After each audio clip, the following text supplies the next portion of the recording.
इस बीच हमारे साथ राकेश सिन्हा के साथ बातचीत हुई है किसान आंदोलन को लेकर, वो सुनवाते हैं बीजेपी सांसद राकेश सिन्हा क्या कह रहे हैं।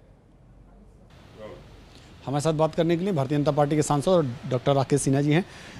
सिन्हा जी, एमएसपी को लेकर शरद पवार जब कृषि मंत्री थे तो उन्होंने पत्र लिखा था मध्य प्रदेश सरकार को 2011 में। उन्होंने कहा था कि एमएसपी के जो रेट्स हैं उसमें सुधार होना चाहिए।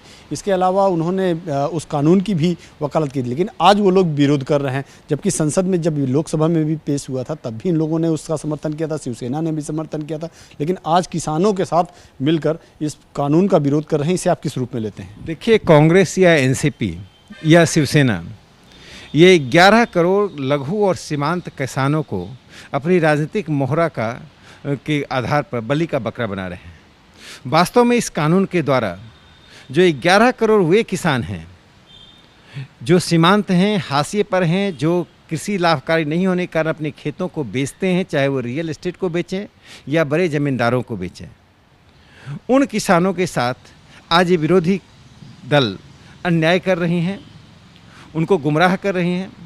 और पूरी लड़ाई 2% बनाम 98% की है। कुलक बनाम किसान की लड़ाई है। कुलक उसे कहते हैं जो समृद्ध हैं, जिनका बाजार पे कब्जा है, जिनके पास पूंजी है, जो स्वयं खेती नहीं करते हैं और सीमांत और हाशिए के किसानों को बाध्य करते हैं उनकी खेती करने के लिए। ऐसे कुलक आज इस आंदोलन का नेतृत्व कर रहे हैं। तो ये लड़ाई कुलक बनाम किसान की है, लेकिन तब भी सरकार वार्ता के लिए खुली हुई है। हम लोकतांत्रिक तरीके से वार्ता कर रहे हैं। प्रधानमंत्री नरेंद्र मोदी जी ने पिछले 6 सालों में किसानों को अपने प्रशासन का जो वेलफेयर स्कीम्स हैं, कल्याणकारी योजनाएं हैं, उसके केंद्र में रखा है।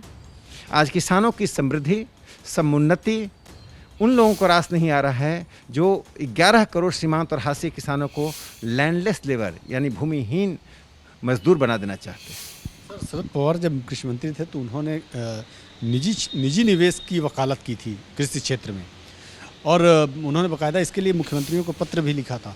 अब आपको लगता है कि किसानों के नाम पर सिर्फ और सिर्फ राजनीति हो रही है? देखिए, शरद पवार दोहरी राजनीति के सबसे बड़े उदाहरण बन गए हैं।